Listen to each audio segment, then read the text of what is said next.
नमस्कार, आप देख रहे हैं एग्जाम टूर। सबसे बड़ा बिहार का मुद्दा बना हुआ है टीआरई को लेकर। क्या टीआरई 1 की भी जांच की जाएगी? क्या टीआरई 2 भी जांच होगा? टीआरई 3 जांच चल रहा है और ईओयू के द्वारा बोला गया है कि आप यदि आम जन भी है तो एक नंबर जारी किया गया है, सार्वजनिक किया गया है, उस पर आप सुझाव दे सकते हैं। कैसे जांच चल रहा है, कहां तक पहुंच रहा है, किस तरीका से क्या क्या हो सकता है, क्या टीआरई 1 पर भी प्रभाव पड़ेगा, क्या टीआरई 2 पर भी प्रभाव पड़ेगा, यदि संलिप्तता पाई गई तो क्या कार्रवाई हो सकता है। मेरे साथ रामांशु सर है। सर, आपका स्वागत है एग्जाम टूर। बहुत बहुत धन्यवाद अभिषेक जी। शिक्षक भर्ती अभी का सबसे बड़ा मुद्दा है और पेपर लीक, ये दो मुद्दा है सर। ये जांच जिस तरीका से आए दिन पेपर में दे रहा है तो कहां तक इसका मूवमेंट जा सकता है, किनको किनको नुकसान पहुंच सकता है? देखिए, ये मुझे लगता है कि भारत की एक ऐसी पहली परीक्षा है, बीपीएससी टीआरई 3 की बात करें तो ये ऐसी परीक्षा है जिसमें परीक्षा हो गई। परीक्षा होने से पहले सब सारे अपराधी पकड़ लिए गए और पकड़ने के बाद ईयू, नॉर्मली एओयू जो है लास्ट में जाके, इकोनॉमिक ऑफेंस यूनिट लास्ट में जाके सारा का सारा छानबीन करती है सूचना के आधार पे। लेकिन इसमें पहले ही सूचना के आधार पे छानबीन हो गई। छानबीन के साथ उन्होंने सबूत भी पकड़ लिए, सबूत पकड़ के गिरफ्तार करके पटना भी लेते आए। और उसके बाद ये जब पेपर लीक का बाद में जब मुद्दा उठा, बीपीएससी के लिए मुद्दा उठा, तो बीपीएससी उसको स्वीकार नहीं रही थी।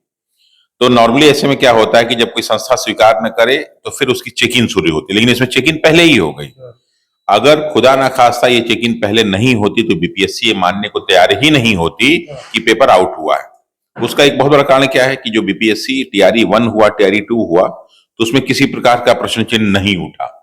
न उठने का मतलब ऐसा नहीं कि चोरी नहीं हुआ होगा, हो सकता है चोरी हुआ हो, लेकिन अभी जो जांच चल रही है, जिस प्रकार ईओयू बहुत ही एक्टिव है और जिस प्रकार बीपीएससी के बहुत सारे अधिकारियों कर्मचारियों के नामों के आने की संभावना है, उससे मुझे लगता है कि बीपीएससी टीआरई 1 और टीआरई 2 पे भी प्रश्न चिन्ह उठ सकता है।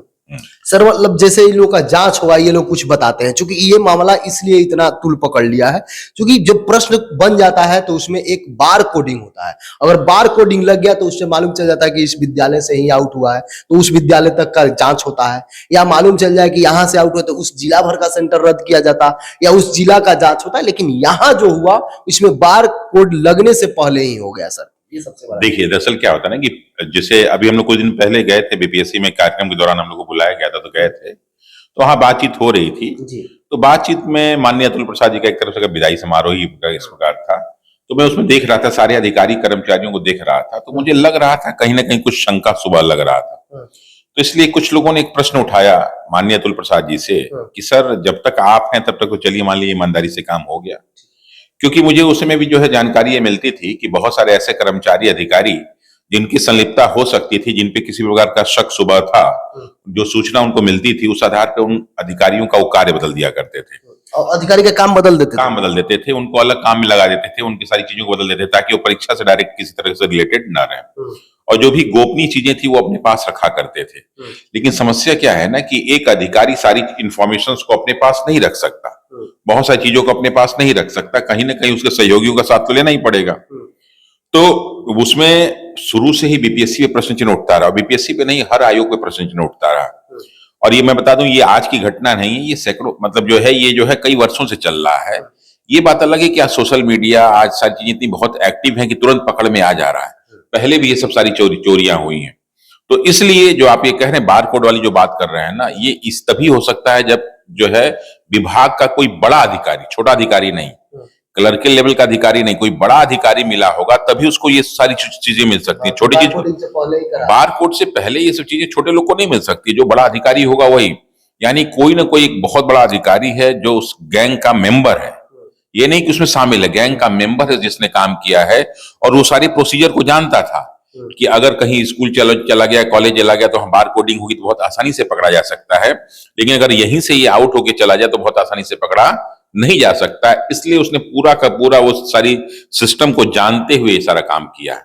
सर, अब जितने भी लोग हैं, चूंकि बिहार के जो भी बुद्धिजीवी हैं या अभिभावक हैं, उनका साफ तौर पर कहना है कि ये जो सिलसिला है, क्या टीआरई 2 में भी सिलसिला हुआ, क्या इससे पहले भी हुआ? क्योंकि बार कोडिंग वाला से पहले अगर अकेला हो रहा है तो किसी को पकड़ में नहीं होता है। यदि आर्थिक अपराध टीम वहां नहीं पहुंचती, वहां जांच नहीं करती, तो सब कोई जानते कि एग्जाम सही हो गया, एग्जाम का प्रश्न पत्र लीक नहीं था। तो सर, इस पर क्या कहिएगा? यदि अधिकारी से पूछताछ होती है, अगर टीआरई 2 में भी संभावना होता है तो उसका भी जांच हो सकता है? देखिए दरअसल टीआरई 1 और टीआरई 2 में एक चीज मैं आपको बता दूं कि उसमें डोमिसाइल वाला एक मुद्दा चल रहा था। जी। तो हुआ कि यूपी के बहुत सारे बच्चे आए हैं जिसकी वजह से मेरिट बढ़ गई, जबकि यूपी के कितने बच्चे आए इसकी कोई इंफॉर्मेशन प्रॉपर ढंग से दी नहीं गई। यानी आप ये नहीं कह सकते कि यूपी के बच्चों के आने की वजह से मेरिट बढ़ी थी, बल्कि हो सकता है कि पेपर यहां भी पहले से आउट हो गया हो जिसकी वजह से मेरिट बढ़ गई हो, क्योंकि उसमें मेरिट बहुत ज्यादा गई थी। लोग एक्सपेक्ट नहीं करते थे मेरिट चली जाएगी, 100 पार भी चला गया, 100 पार भी मेरिट चला गया। और सबसे बड़ी चीज मैं बता दूं कि चलो बच्चे कितने भी स्मार्ट हो, कितने भी टैलेंटेड हो, कितनी भी चीजों को रट जाए, लेकिन कई बार हम लोग टेस्ट रेगुलर लेते रहते हैं, तो बच्चों को पूरा आप कॉपी दे दीजिए कि भैया हम इसी से पूछने वाले हैं। उसका मैं आपको गारंटी कहता हूं कि उसमें से मुश्किल से 2-4-5% ऐसे लड़के होंगे जो 90% सेवर लाएंगे, वरना सब 90% के नीचे ही आएंगे। तो ऐसे में इतना मार्क्स ले आना बीपीएससी टीआरई 1 टीआरई 2 में, ये अपने आप में एक प्रश्नवाचक चिन्ह था, और उसको थोड़ा सा थोप दिया गया, बदल दिया गया कि हो सकता है कि ऐसा हुआ हो कि बाहर के बच्चों के आने की वजह से सारी समस्या उठी हो। लेकिन मुझे नहीं लगता, मुझे लगता है कि उस पे भी जो है एक बार कहीं ना कहीं प्रश्न चिन्ह उठ सकता है, जरूर उठेगा। जांच भी हो सकता है। देखिए अभी जब सूचनाएं मिलेंगी ना, 2-4 जब अधिकारियों को, बड़े बड़े अधिकारियों को पकड़ा जाएगा, तो पकड़ने के बाद बहुत सारी जो है सूचनाएं हो सकता है उनसे निकले, तो निकलने में बीपीएससी टीआरई 1 टीआरई 2 भी आ जाए, ये हो सकता है। सर जो ज्वाइन कर लिए हैं, क्या उनके साथ भी समस्या हो सकता है? अगर जांच में पकड़े गए कि फर्जी है, जांच में पकड़ा गया कि क्वेश्चन आउट है, तो सब कैंसिल हो सकता है, या कुछ समस्या हो सकता है, या नहीं हो सकता है? क्या क्या हो सकता है? नहीं नहीं, बिल्कुल हो सकता है। अभी कुछ दिन पहले राजस्थान का ही शायद एक केस है, जहां तक मुझे जानकारी है, कि वहां सब इंस्पेक्टर नौकरी कर रहे थे सब, और बाद में मालूम चला कि ये सब फर्जी तरीके से हुए हैं। तो सबको जो है ट्रेनिंग के दौरान जो है काम करते हुए पकड़ के लेके आया गया। तो ऐसा नहीं, अगर आप अपराधी हैं, आपने गलत तरीके से किसी चीज को हासिल किया है, तो क्यों ना उनके खिलाफ कार्रवाई हो सकती है, बिल्कुल खिलाफ कार्रवाई हो सकती है। सर बहुत लोग ऐसे होंगे जो मेरिट से गए होंगे, उनको भी नुकसान होगा? नहीं नहीं, मेरिट से जो गए उनको नुकसान नहीं होगा, उनको नुकसान नहीं होगा। लेकिन देखिए सबसे बड़ी चीज कहते हैं कि जो है गेहूं के साथ साथ घुन भी पिसता है। तो कई बार ऐसा होता है कि बड़ों के साथ साथ छोटे भी पिस जाते हैं, सही के साथ गलत भी हो जाता है, गलत के साथ सही भी हो जाता है। तो 2-4% तो ऐसी होने की संभावना बिल्कुल हो सकती है। अब टीआरई 3 जो एग्जाम होगा, री एग्जाम होगा, उसमें तो अब कोई संभावना नहीं है। जिस तरीका से जांच चल रहा है, शायद वहां एक परिंदा भी पर नहीं मार सकता है, जिस प्रकार से इस बार लग रहा है। तो टीआरई 3 वाले या अब टीआरई 4 में विलंब होगा, क्योंकि सर जब तक जांच नहीं होगा, इनका एग्जाम नहीं होगा, वैकेंसी जो हो, क्या कहिएगा उन लोगों को? कैसे पेपर देखे? एक एक चैप्टर से लोकतंत्र से कितना दे दिया गया, मॉडर्न से कैसे दे दिया गया, एक एक चैप्टर से बहुत मैक्सिमम प्रश्न पूछा गया। तो अब कैसे पढ़ना चाहिए? कोई चैप्टर छोड़ना नहीं चाहिए? देखिए सबसे बड़ी चीज मैंने कई बार बच्चों को कहा है कि बच्चे क्या करते हैं, मैंने 90% बच्चों को मैं देखता हूं कि जब कोई टीचर क्वेश्चन आंसर करा रहा होता है ना, तो बच्चे उसको बैठ के यूट्यूब पे टिक मार रहे होते हैं।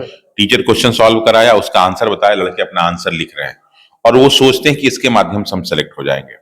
जबकि मैंने बहुत सारे टीचरों को देखा है कि वो पुराने रिपीटेड क्वेश्चंस को, जो रेलवे में आए हैं, जो एसएससी में आए हैं, उन्हीं को कराता है। उसमें आपको नए प्रश्न नहीं मिलते।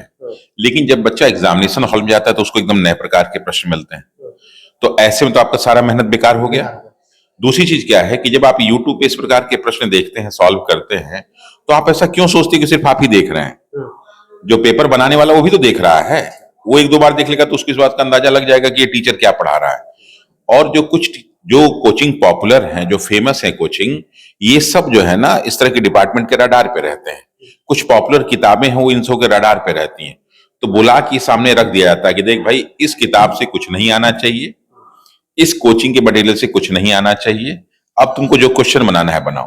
तो ऐसे कंडीशन में क्या होता है कि भाई कोर्स तो नहीं बदल सकते, लेकिन क्वेश्चन तो बदल सकते हैं। तो वो क्या करते हैं कि ये कोई बहुत मुश्किल काम नहीं है। अगर 10 स्पेशलिस्ट हर टॉपिक के बैठ जाएंगे ना, तो दिन भर में एकदम नए नए क्वेश्चन 100 बन सकते हैं। फिर ऐसे में क्या होता है कि कुछ बहुत सारे ऐसे टॉपिक जो बाकी कोचिंग वाले किताब वाले नहीं उठाए होते हैं, उनसे प्रश्नों को छाटा जाता है, प्रश्न बना दिया जाता है। जब लड़का जाता है तो उसका सारा मेहनत बेकार हो जाता है। टॉपिक से ज्यादा डाल दिया जाता है कि हाँ, कुछ टॉपिक क्या, मैंने कहा वो सारे टॉपिक जिसपे बाकी लोग ध्यान नहीं देते, उससे प्रश्न पूछ दिया जाता है। क्योंकि वो किताब का हिस्सा तो है ही है, वो टॉपिक तो पार्ट है, ये तो प्रश्न पूछे ही जाएंगे, तो पूछ लिए जाते हैं। ऐसे में लड़के फेल हो जाते हैं। मतलब अब एक भी टॉपिक नहीं छोड़ना है जो सिलेबस में हो। अब देखिए बच्चों को करना क्या चाहिए, बहुत सारे बच्चे क्या है ना, देखिए बच्चे भी अपनी कामचोरी में जो है ना 100 कदम आगे हैं। वो सोचते हैं कि लास्ट मोमेंट में कोई आए और हमको कोई कैप्सूल विटामिन दे दे और हम खा लें, सेलेक्ट हो जाए। तो जो डिपार्टमेंट वाले वही विटामिन 300 जेल में, हाँ वही विटामिन 300 जेल में है, और बहुत सारे प्रोटीन वाले लोग जो है परीक्षा से बाहर हो जाते हैं। तो ऐसे कंडीशन में क्या है कि जब आप लोग हई हैं, मेहनत कर सकते हैं, नौकरी पाने की इच्छा है, करोड़ों की भीड़ है, तो आप 10-20 का अच्छा ग्रुप बनाइए और सबसे कहिए कि चलो एक टॉपिक पे आज हम लोग बैठ के क्वेश्चन बनाते हैं। और मुझे लगता है कि एक टॉपिक में अगर आप क्वेश्चन बनाएंगे तो अगर 10 लड़के हों, 20 लड़के हों, तो मुझे लगता है एक एक 5-5 बनाएगा क्वेश्चन ना, तो मुझे इसके 1 घंटा लगेगा। 5 क्वेश्चन तो 1 घंटे बना सकता है।